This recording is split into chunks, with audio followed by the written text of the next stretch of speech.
casriga digitalka ah internetku waa laf dhabarta bulshada maadaama internetku uu yahay fududeeyaha xiriirka waxbarashada ganacsiga shaqada iyo sidoo kale madadaalada ayaan ballaarinay xawaaraha internetka guryaha iyo xafiisyada ee Hormuud FTTH si macaamiisha ula jaan qaadaan caalamka digitalka ah bulshadeena waxa qabtirno baahida internet ee si kordhaysa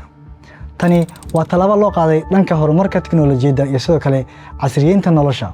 oo ka dhigan in laga bilaabo maanta macaamiisheenu ay heli doonaan internet dheereeya xawaaro badan inaga waxba ka bedelin qiimihii hore si macaamiisheenu u helaan adeeg internet oo ku filan baahiyahooda haddii aan ku bilaawno internetka guryaha ee Hormuud FTTH xirmada $25 oo xawaareedu hore u ahaa 20 MB per second ayaa hadda laga dhigay 40 MB per second xirmada $30 hore u ahayd 30 MB per second iminka waxaa laga dhigay 50 MB per second halka xirmada $50 xawaareedu ahaa 55 MB per second hadda uu yahay 65 MB per second xirmooyinkan ayaa waxaa ugu talagalnay qoysaska ardayda iyo qof kasta oo u baahan internet joogto ah inuu helo xawaalo sare leh qiimihiisuna uu jaban yahay waxaan sidoo kale kordhinay awoodda xawaaraha internetka ee ganacsiyada xirmada $200 oo xawaareedu hore u ahaa 80 MB per second ayaa iminka laga dhigay 140 MB per second xirmada $300 oo xawaareedu ahaa 120 MB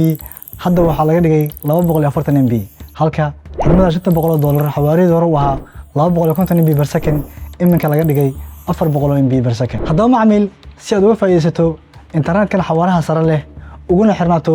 dunida casriga ee digitalka ah waxaad u baahan tahay kaliya inaad timaado xarumaheena kala duwan ee shirkadda Hormuud Telecom si aad u hesho adeeg internet oo la isku halayn karo lagana heli karo goob kasta mahadsanid